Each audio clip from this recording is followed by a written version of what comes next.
been revealed when we walk in your lights. When we walk in. Hello, and welcome to The Torch. I'm Pat. I'm Kevin. And today we're going to talk about the compromise. The compromise. Sounds like a lot of what's going on in these here parts in this here world right now. This particular one relates to the Electoral College. The Electoral College. I like smart politicians. They all need to go to the Electoral College. Learn about the Constitution, learn about the Bill of Rights. Is that what the college you're talking about? No. Oh. The Electoral College is not a building. It's not a building. Well, you know, everything is online now. Yeah. And the Electoral College doesn't pertain to you learning anything, really. Oh. But today we're going to learn.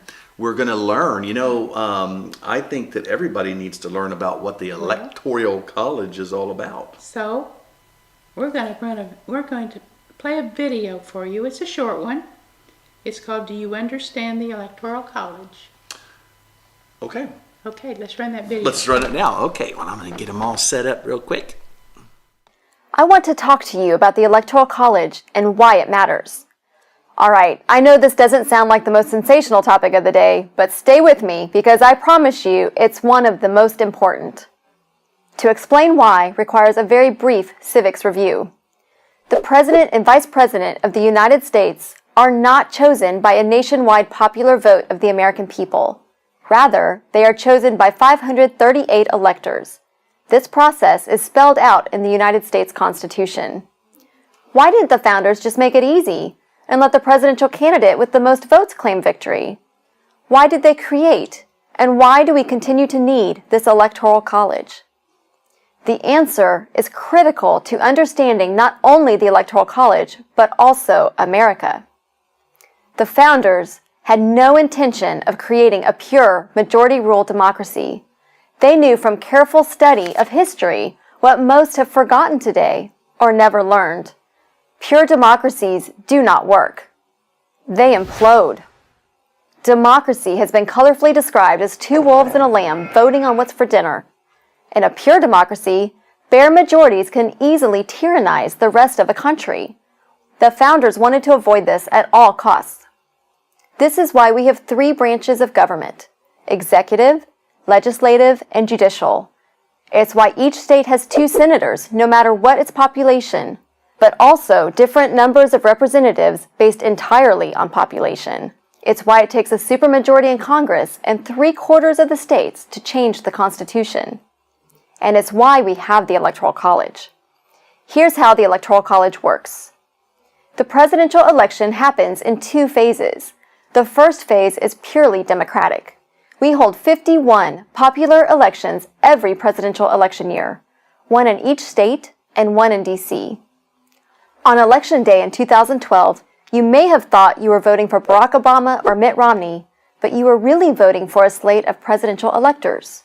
In Rhode Island, for example, if you voted for Barack Obama, you voted for the state's 4 Democratic electors. If you voted for Mitt Romney, you were really voting for the state's 4 Republican electors. Part 2 of the election is held in December, and it is this December election among the state's 538 electors, not the November election, which officially determines the identity of the next president. At least 270 votes are needed to win. Why is this so important? Because the system encourages coalition building and national campaigning. In order to win, a candidate must have the support of many different types of voters from various parts of the country. Winning only the South or the Midwest is not good enough. You cannot win 270 electoral votes if only one part of the country is supporting you. But if winning were only about getting the most votes, a candidate might concentrate all of his efforts in the biggest cities or the biggest states. Why would that candidate care about what people in West Virginia or Iowa or Montana think? But you might ask, isn't the election really only about the so-called swing states? Actually, no. If nothing else, safe and swing states are constantly changing. California voted safely Republican as recently as 1988. Texas used to vote Democrat. Neither New Hampshire nor Virginia used to be swing states. Most people think that George W. Bush won the 2000 election because of Florida. Well, sort of. But he really won the election because he managed to flip one state which the Democrats thought was safe, West Virginia. Its 4 electoral votes turned out to be decisive. No political party can ignore any state for too long without suffering the consequences. Every state, and therefore every voter in every state, is important. The Electoral College also makes it harder to steal elections. Votes must be stolen in the right state in order to change the outcome of the Electoral College. With so many swing states, this is hard to predict and hard to do. But without the Electoral College, any vote stolen in any precinct in the country could affect the national outcome, even if that vote was easily stolen in the bluest California precinct or the reddest Texas one. The Electoral College is an ingenious method of selecting a president for a great, diverse republic such as our own. It protects against the tyranny of the majority, encourages coalition building, and discourages voter fraud. Our founders were proud of it. We can be too.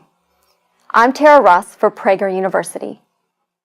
Join Prager University. Click here to subscribe to our YouTube channel.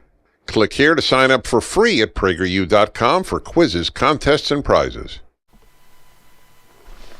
Okay, that was pretty good way of describing all of that. And of course, you know, over time, more ingenious ways of rigging and stealing and fraud have come up. So, you know, it's the masterminds of theft and rigging of elections and stuff like that have gotten even more clever. But that's still, though, probably one of the safest way. I mean, still probably the best way.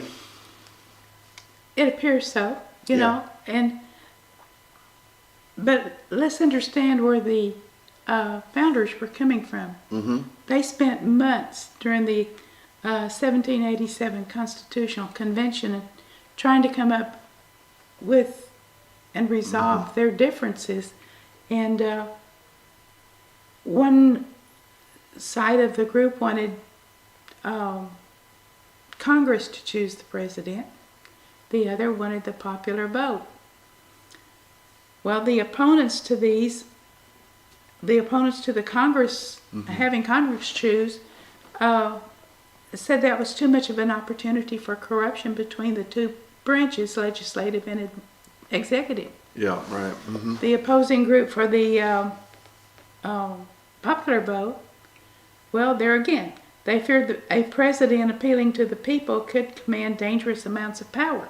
Right, right. And so they were trying to not let the government take control, basically. Right, right. The 18 enumerated powers that are supposed to be kind of reined in, Yeah. right? It's like Now that. remember something else. In 1787, there were no political parties. Just people? Just people. That sounds good to me. That sounds good to me too, yeah. Anyway, so do you know how electors are chosen? I don't know how electors are chosen. I don't know how in the world people get to be an elector. Well, for one thing, they've got to be a qualified voter of the state they live in. Okay.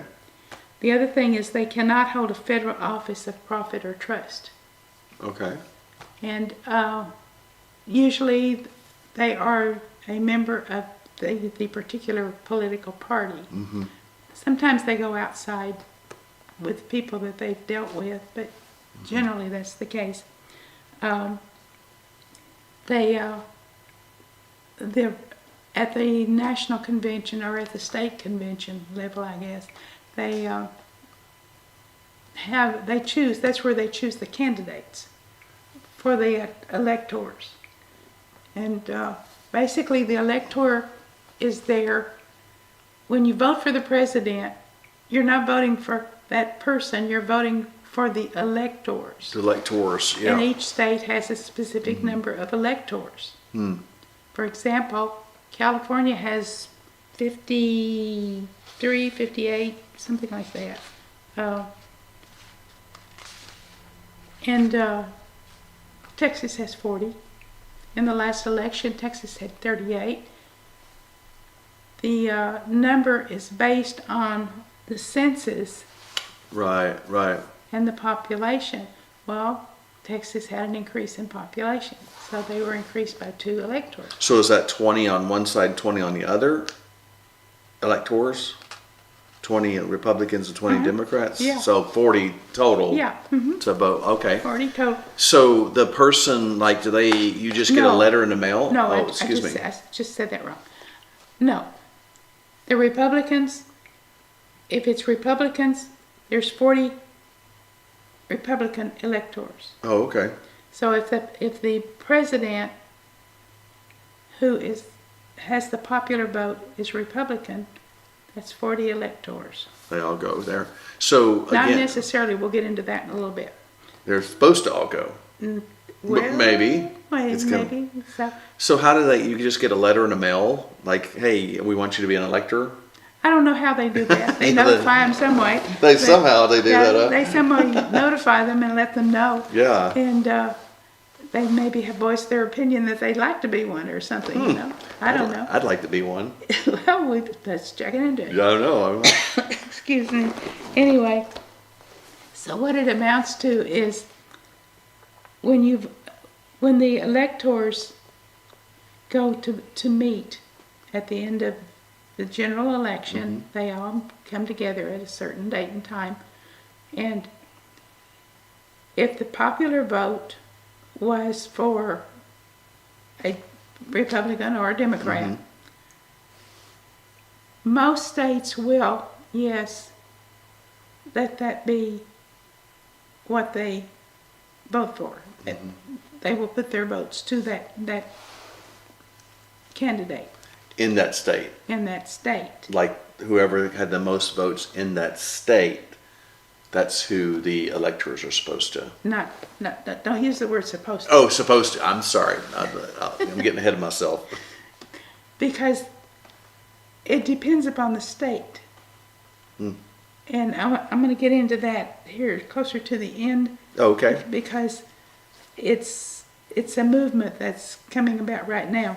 But basically what happens is they meet, and typically, yes, they do vote for the popular vote. Sometimes there may be, because they have all of the candidates there, you may have a Republican, Democrat, and Conservative. Somebody over here, elector, may want to throw it to the Conservative. Oh. Or to the Democrat, or to, you know, whatever, to the Interesting. Republican. So it's just a case of, now, Texas has an oath that they have. It says, if selected for the position of elector, I swear to serve and to mark my ballots for the president and vice president, for the nominees for those offices of the party that nominated me. Now they're saying they're going to put their votes to the party that nominated them. That doesn't necessarily mean to the popular vote. So how do they determine that? Whether it doesn't matter if the person got the popular vote or not. In the way that reads, yes, you know it. You we're You just toss your vote out there. You got 40 people sitting there who are electors, and well, how does that decide then? Because the Democrats will do theirs, the Republicans will do theirs, and then a tie. How do they? not necessarily. Different states are going to have. No, I know, but like the Texas electors. The Texas is just one state. California is another state, and they bring them all together. They send Texas sends their votes in. California sends their votes in, and the Senate, the president of the Senate opens these packages up, and they count all the votes. Now That's in January on that one, or is that still in December? that's in December, and they count all the votes. And, you know, okay, Texas has 40 votes for Republican, because Texas is right now predominantly Republican. California has 50, I don't remember, it's 53 or 58 votes, predominantly Democrat. So right there, you've got the difference between the two as far as, and it didn't, at that point, it didn't matter which one was the popular vote. Right. Do you see where I'm going with this? It's So, kind of hard to explain. yeah, well, they probably had to make it, I mean, they had to, It's a fair thing. So what I'm saying is, Wyoming has 3 votes. But Wyoming could cinch the presidency with their 3 votes. instead of it being the most popular or state. Yeah. Maybe the most popular vote throughout the United States was for a Democrat. Mm-hmm. But something as small as 3 votes can Determine that. determine that. It doesn't happen very often. It has happened several times over the years, to where I think she mentioned in the video that President, because Rhode Island had The Electoral College votes. the Electoral College votes, and it swung it around to him. Right.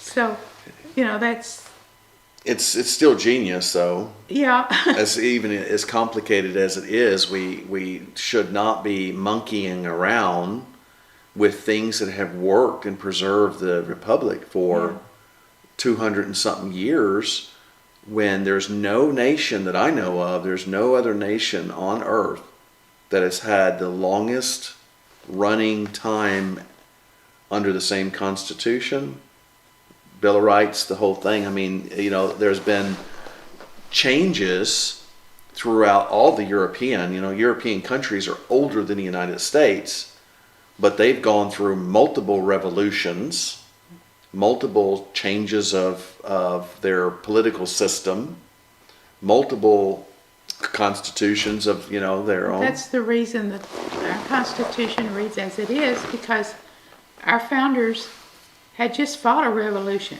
Mm-hmm. They didn't want to go through that again. No, and they don't want the posterity to go through that either. Yeah, and they were trying to set up a method for everything, which is kind of hard to do in the first place, especially for the future. Right. And this country has survived because of that. But now people are wanting to change things, and I was always taught if it isn't broken, you don't fix it. Don't fix it. Yes, like why change something just for the sake of changing it, unless you're moving your furniture around. Well, yeah, We won't go there. I do that quite a bit. We won't go there, but like if it's working fine, don't mess with it. Yeah, I realize that the Electoral College is difficult. But it was there It was for a reason. It was the compromise between the two issues of Congress choosing or of the population choosing.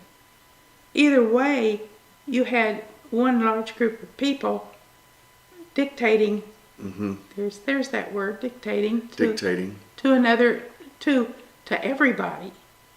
Right. So like L.A. County and New York could decide every presidential election between here and Houston and Dallas. Basically those 4 major cities. Well, yeah. Could determine the outcome of every presidential election for here until, without regard to like an entire state like Idaho and Montana and Dakotas. Yeah, because when you look at the breakdown of the votes in the states, the top 3 are California, Texas, and Florida. So those 3 states basically could. California has 54 votes. Yep. Texas has 40, and Florida has, where are you? 30. But then you turn around and you look at other states, like Wyoming has 3. Washington, D.C. has 3 there. I counted 3 votes, period. And they weren't set up to even have, statehood rights at all, I think. Right. And originally. but you know, that's It the way is what it is now. Yeah, it is what it is now. Like New Jersey has 14. But even the states with the smallest vote can change it. Right. And that's the point. That's the point. Right. Everybody has a voice instead of, you know, instead of the states with the big populations, as opposed to the states with the smaller populations. Right. Everybody has a voice and has the ability to So, change it. Electoral college, nothing about college, more about picking the president fairly. Yeah. And you know, if somebody can come up with a better idea that's fair to everybody, that's a different story. Right. So, but nobody's come up with that yet. I was looking No. at my glasses. I think that's. Well, you know, over the years, there's been over 700 times that it's come up in Congress, 700 times and it never has gone anywhere. with the Electoral College. So they're having a hard time changing it, but It's never gone anywhere, mainly because the only way you can change it is with an amendment. amendment to the Constitution. Yeah. And that's hard to do on purpose.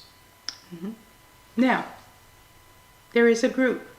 There's always a group in there. It's always a group. There is a group. Yes, tell me about it. It's called what's it called here? National Popular Vote Interstate Compact. National, it always sounds so official. And they're coming in the back door. They're asking the states to sign this compact that, let me make sure I say this right. Sure, yeah. A compact is being presented to the states pledging their electoral college votes to the winner of the popular vote. So far, 15 states and D.C. have approved the pact, covering 196 of the 270 required votes to win. They're counting the electoral votes for each state. And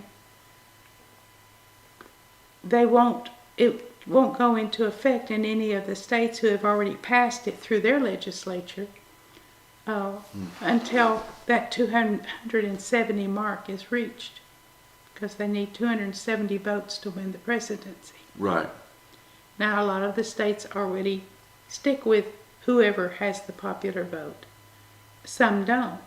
There's a couple of them that divvy it up between the two candidates. So, you know, it's like Texas has a bill before it now that's been there since, I can't remember if it was 2022 or 2023, but it's been there for a while, and it's sitting in committee somewhere. It's probably just staying in committee because nobody wants to. Nobody's addressing it or anything, Yeah. or they can't come to any conclusions about it. So it's sitting there in committee. If you want more information on it, on this, you can go to the national popular www.nationalpopularvote.com, which is the website for that National Popular Vote Interstate Compact. So what kind of organization, I wonder who's heading this up? Is it what particular parties, people are heading this up? I wasn't able to determine that. So And, anytime people want to mess with the Constitution and things that are working that safeguard our republic, sounds like not a patriot. If a patriot would want to preserve our Constitution as written and designed, people that want to start trying to mess with stuff, and especially if they won't go through the right channels, doesn't sound like somebody that's a patriot. It sounds like they are trying to overthrow the country, right? I mean, that's what I think anyway. well, you know, as you go through that website reading their plans and everything. Yeah. What it sounds good on paper, you know. I would have to be honest about it, study it more deeply Sure. than what I've had the time to do it. Were they trying to simplify it or what? What are they trying to do? What are they actually trying to do by changing that, though? That's the thing. Part of it is simplification. Because they're keeping the electoral votes. Right. But they're still going, yeah. They're just having the states require that their electors vote according to the popular vote Of that particular state, not nation. So, of like, that particular state. let's say Oklahoma. If John Smith is way ahead, he's got 100,000 more votes than Johnson, then he would have the popular vote. That state is going for the one who's got the people, every county, the winner of every counties. Yeah, because you've got X numbers of electors in each state. Right, They total to 538 electors right, because it's based on however many representatives you have in Congress. right. In other words, your House of Representatives, and then plus each state has 2 senators. Determines how many you got right there. Determines how many you've got. And that, that is based on population. So, do you find, now coming back to this again, maybe I misspoke, do you find that this compact is for nefarious purposes, or do you think it could be a good thing? Your personal opinion, not. Really, I'm on the fence. I really need to investigate it further to find out just where it's going to take us, what it's going to do, because you're not getting rid of the electoral votes. You're just asking the states to vote according to the popular vote of their state. Which sounds logical. Yeah. So if Oklahoma voted blue, then all of their electoral college votes go that. So every state, you could have so California's got more people in it than 3 other states combined. Well, those other 3 states, 4 other states can override California's vote. So let's say California wanted to vote blue, and they have enough in that state. There's 100,000 more votes for the Democrat than the Republican. Well, then naturally that the majority of that state voted, and they want a Democrat. 4 other states that do not have to combine have populations, still maybe even under California, but those 4 states have enough electoral votes, and so those 4 states vote red. They got each state voted by the majority in those states, so they could, in essence, override California's vote. So you're not looking at population, maybe also landmass, like a state. Yeah, because it's based on the state and the number of electoral votes for the state. So 4 other states could equal the total number of California electoral, and then and so that whole area of the country could say, no, we want a Republican, and they could cause the. I like the video. Yeah. She was talking about Rhode Island. Was actually what got President Bush elected. Right. And Rhode Island has 4 votes. Right. Those 4 votes made Rhode Island a swing state. Right. So basically, the popular vote, one state might have 1 million people. 4 other states combined might have 1 million people. So you might have more people in California who live in California, more people live in New York than those 4 states, but they did not want to rule out those 4 states even having a voice. Right. So, yeah, there's more people in those 2 states, and 2 states voted by their population, but it's kind of contained in the state itself. Every state is an individual voting block.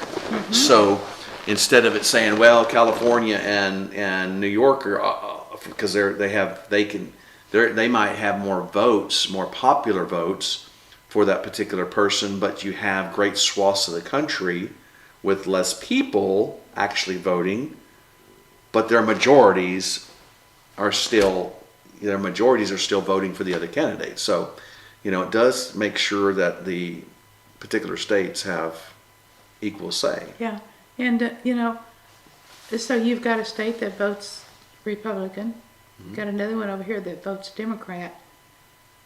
Something that can throw it off is if a state votes conservative, Right. if there's a candidate in the conservative. So that would go, yeah.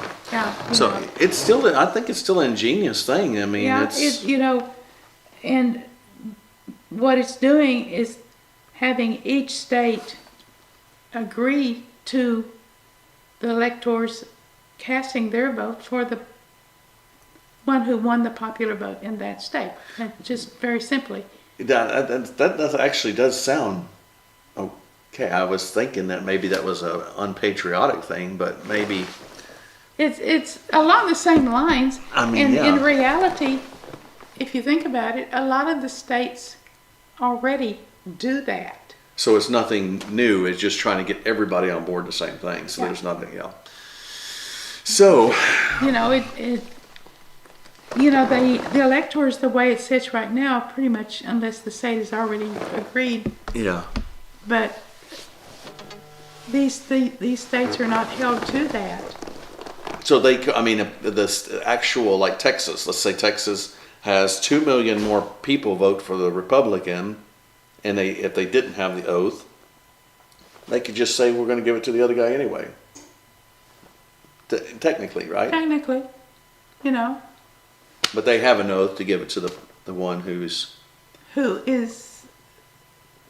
like if it's a Republican that won, the Republicans must give their votes to the Republican candidate. If the Democrats, that's the oath.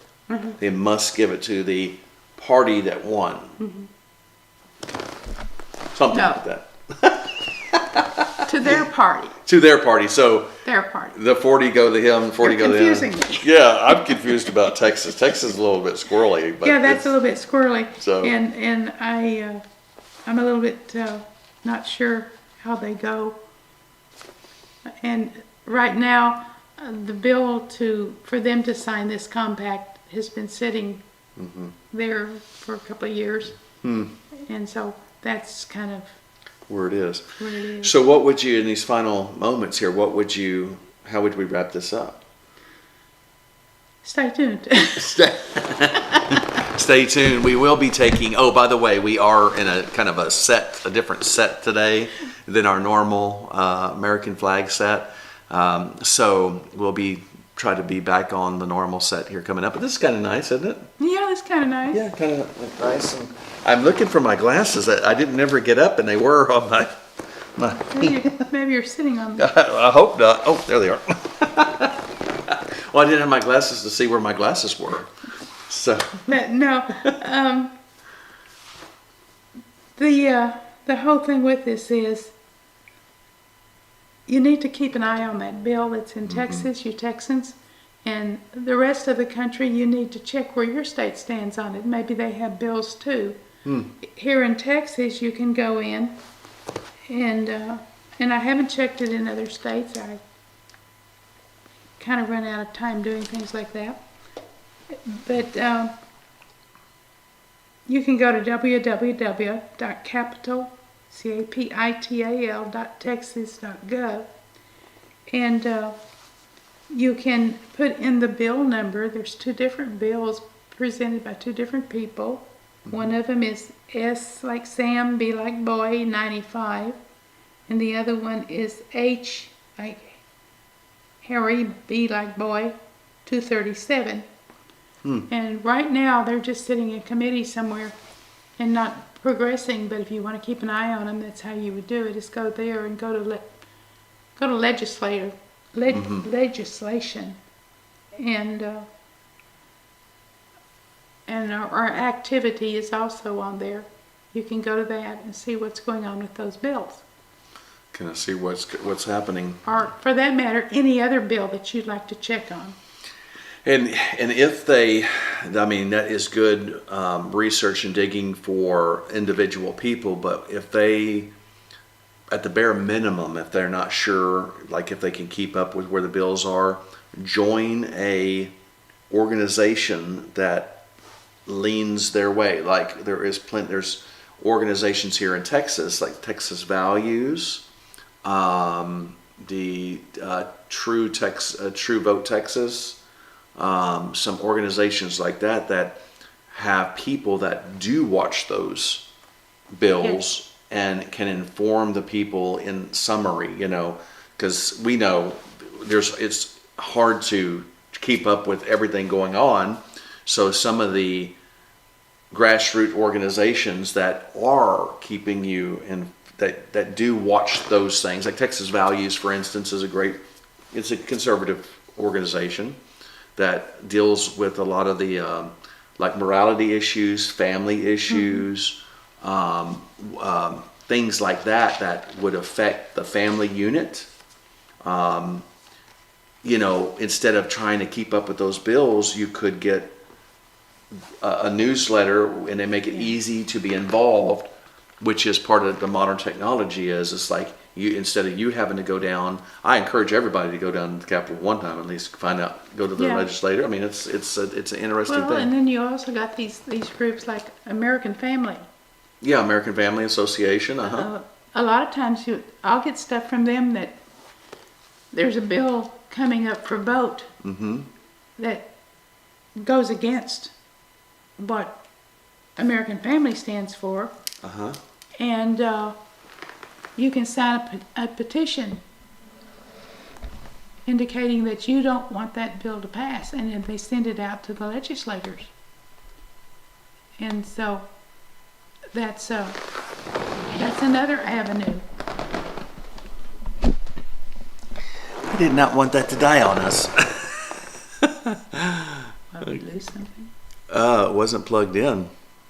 Okay, so we almost lost our video feed, our video stuff. So okay, so but there's a lot of ways you can, and sure. And like I've said before, get together with some people around you. Yeah. From your church, from your work, from your Civic group. Yeah. civic groups, some clubs you belong to, and go ahead and write letters, make phone calls, visit your state capitals, form a group, a research group to bring about change and that sort of thing, because work at the local level, school board. Yeah. There's quite a few school board elections coming up here in Texas, I know. Well, and it's find the things that you're passionate about. Not everybody can do every issue, but they can find what's passionate about, what they're passionate about, and stay on top of it. Find other people who are passionate about a different thing, and you all get together and you make one big happy family doing all sorts of stuff. That's right. So you can come together, even if if you have a hard time joining everything, because of the differences. Find the differences that you can agree upon, even if not every part of the person's life is something you can subscribe to. You can at least find something common. Well, yeah, put a group together. Maybe one of you is great at research. Another one is great at writing letters. Yeah. Another one is great at talking on the phone and getting people to do things like that. You meet once a month and figure out what's going on and what you need to be addressing as far as your freedoms in this nation are concerned. In the very least, they can join the political party that's meeting every county. Yeah, well, you know, you have your state political parties, you have your county political parties. Go see what's going on. You can go to those meetings and, you know, they serve you lunch. It may cost you, but Yeah, but it's fun. We've gone recently for the first time. I've never been to any of those before. yeah, I hadn't either. And I thought they were quite informative, quite interesting. Oh yeah, they were very interesting. You meet a lot of like-minded people, and they're all very interested in furthering Yeah. their ideals. Sure. So choose your party and Choose your values. Choose your party, choose your values. Well, what about prayer? You want to pray? pray. Okay. All right. Well, Father, thank you so much for allowing us this time. Thank you for the geniusness of what the founding fathers did to help this nation, this republic, have fair elections, dear God. Thank you for we know that all wisdom, true wisdom, comes from your hands. And so only you could have come up with a system that has survived so long, dear God. And it survived so long because of you, number one, your presence and us honoring you. Lord, there's other nations that have constitutions, but they don't honor you, and they're not the same. So that you are the biggest part of why we are in existence and why we have remained. So, but then in the civil arena, dear God, where you do allow us to make some decisions and in governing underneath your government, God. And so, Lord, we ask you to help that people are awakened to their situation in their own cities and counties and states, that they will start looking and getting answers and begin to let these elected people be accountable back to the people again. And so, Lord, we thank you for the time that you have allowed us to spend on this. Thank you for Miss Pat. Thank you for her research and digging in on all of this. Thank you for the equipment. Thank you for everything that you have done to make this show possible. We love you, we thank you, and we honor you, and we bless you in Jesus' name. Amen. Amen. Now, before we go, we're going to be off. This will be the last episode in this block for now, and we'll be back in another week or two to pick up the next segment of information, I think. So be staying tuned to that. Look around on there. Look across the Alive Media Network. There's all kinds of different shows, not just Politico shows. There's family shows. There's biblical teaching. Of course, there's service. There's all kinds of stuff on there that they can go look at. So anyway. Yeah, we've got how many that are coming up yet on this one? 2. I'm sorry? We've got how many shows that are coming up yet in this series? Oh, was this it? The Electoral College one? This was the last one, but this one will come out this week. Yeah. This will be the last in a series. We have one that of course is before this on Make Your Voice Heard. Okay. That's the one that's being edited now, and then this electoral one will be out this week. And then, so it's the end of April. This the third week in April will be this one, and then we will be off the rest of April because that'll be just basically a week, and then we'll be back in May. So that'll be the next group. Does that make sense? Makes sense. So Miss Pat's trying to follow what I'm saying as she's what yeah. So this will be once this one is complete, then we'll come back and Miss Pat will have another slate of things that might be pertinent to help us to be involved. Right. So anyway, all right. Well, God bless. See you later. That's been revealed when we walk in your light. We're walking it. Shine bright. Let your glory fill this land. Lift high. The King of Kings and great I am. Jesus. You are the word.